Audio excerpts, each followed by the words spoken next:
Bonjour, je suis content de vous retrouver encore dans cette nouvelle vidéo. C'est toujours Dr Georges, votre fidèle dans les émissions de santé, plus particulièrement médecine sexologique. Aujourd'hui, je vais vous parler de la stérilité du couple. C'est ça le sujet du jour. Vous allez vous demander, mais docteur, mais c'est quoi la stérilité du couple? Non, c'est un sujet très important. Beaucoup de couples sont en train de vivre en difficulté aujourd'hui, en RDC comme hier, à cause de ces problèmes. Surtout en Afrique, où on pense toujours que c'est la femme. Je reviens, c'est quoi la stérilité?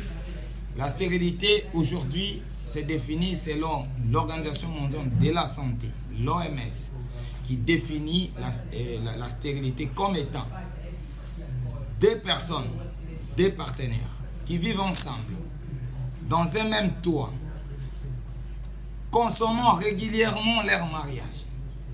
Quand on dit régulièrement, ça veut dire au moins 3 fois la semaine. Consomment régulièrement leur mariage, mais ils font 2 ans sans enfants. En Afrique, c'est déjà un problème très sérieux. Conséquence, c'est nous les voisins. Nous là, les voisins en Afrique, on parle des gens. Et c'est la famille de l'homme qui parle aussi déjà. Notre enfant ne peut pas s'épouser. Non, il faut pas dire ça. C'est comme ça que je reviens pour vous dire quelles sont les causes directement de la stérilité du couple. Les causes sont partagées. Il y a des causes liées à l'homme, les causes liées à la femme et les causes mixtes. Quand je dis les causes liées à la femme, c'est là que les Africains s'intéressent trop parce qu'ils pensent toujours que c'est la femme qui a les problèmes. Les causes liées à la femme, je commence par là, mais je reviens chez l'homme pour vous montrer que ce n'est pas seulement la femme. Alors chez la femme d'abord, vous allez trouver que la première cause, ce sont des causes organiques. Une femme qui a connu certains avortements, par exemple, un peu traumatiques dans son jeune âge, où les médecins ont fait des curettages avec des instruments un peu lourds. Conséquence, ils ont arraché peut-être la zone interne de la matrice qu'on appelle utérus. Vous allez trouver que c'est la femme qui peut faire facilement des synéchies. Les synéchies, c'est l'accollement, donc la matrice est ferme. C'est là où la matrice, c'est quoi? C'est que vous appelez matrice, nous on appelle ça utérus. C'est là où l'enfant doit venir se mettre. Alors vous allez trouver que si la maison de l'enfant qu'on appelle utérus, que vous appelez matrice, est fermée, l'enfant n'a plus de domicile. Conséquence, lorsqu'il y a la grossesse, l'enfant manque un endroit pour s'asseoir et la grossesse doit être évacuée sans que l'on se rende compte qu'il y avait grossesse. C'est un problème très sérieux. Ça, ce sont des causes organiques. La femme peut avoir des causes hormonales. Une femme qui a un problème hormonal, c'est une femme qui voit ses règles se perturber. Elle n'a pas de date fixe des règles. C'est une femme qui parfois elle voit des règles normalement, mais également elle fait des règles qu'on appelle des règles anovulatoires. Parce que même si vous faites des règles et que vous n'arrivez pas à ovuler, vous aurez des problèmes pour mettre au monde. Une femme qui fait beaucoup d'infections, elle est infectée partout. Pourquoi elle s'infecte trop? Parce qu'elle utilise son organe sexuel comme étant un instrument de marchand. Elle utilise son organe pour faire de la marchandise. Conséquence, vous allez trouver que c'est une femme qui va accumuler beaucoup d'infections de part et d'autre.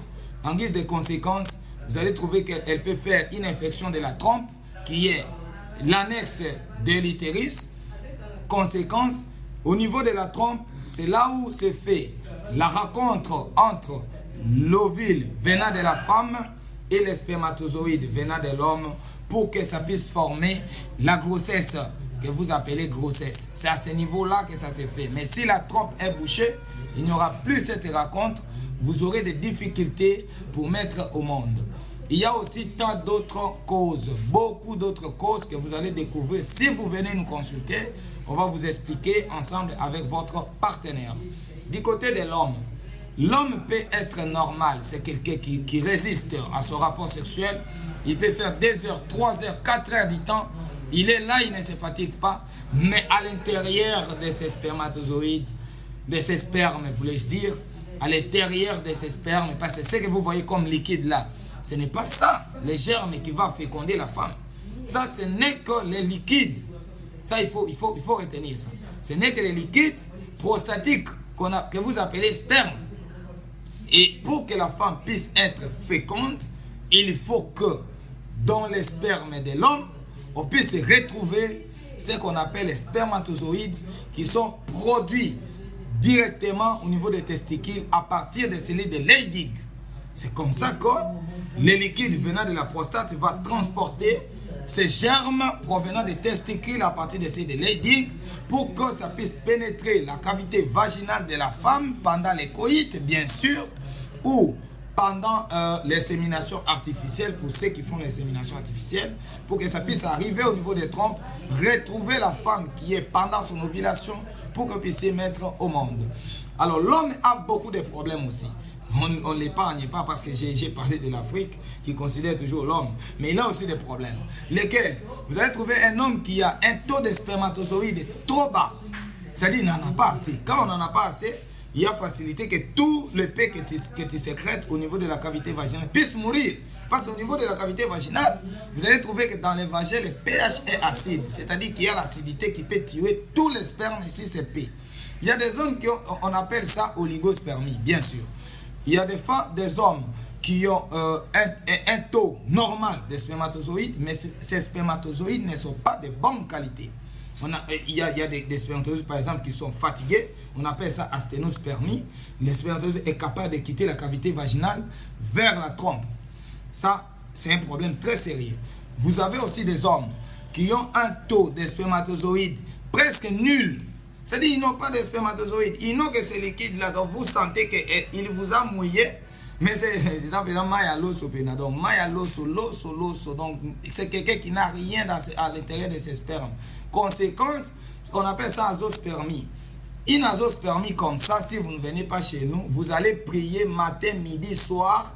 On n'est pas contre la religion, bien sûr. Mais ce que nous allons vous exhorter, c'est que la religion plus la médecine sexologique, bien sûr, apporte une solution très importante. Alors, mais lorsque vous négligez l'aspect médical et que vous vous plongez dans l'aspect religieux, vous allez trouver que vous risquez d'être déçus par vous-même. Alors, revenez vers nous, vous allez trouver des solutions. Il y a aussi des situations mixtes.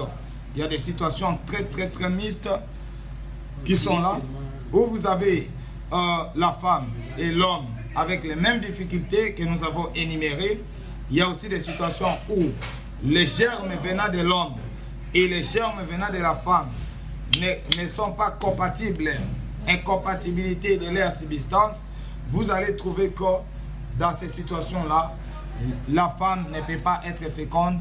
On peut appeler la sorcellerie, on peut appeler l'avoutement, on peut appeler tous les noms que nous connaissons en Afrique. Mais vous allez trouver que la solution, ce n'est pas tout ça, mais la solution, c'est venir dans les cabinets de sexologie. Nous travaillons en collaboration avec des gynécologues où nous allons travailler ensemble pour trouver des solutions, rechercher la cause de manière efficace avec des examens modernes et chercher la solution à votre problème. Alors, pour beaucoup de détails sur la stérilité du couple, n'hésitez pas de vous abonner. Dans la prochaine vidéo, nous allons vous expliquer les détails. Merci, abonnez-vous à la chaîne Sexo sans tabou. Dr Georges vous remercie.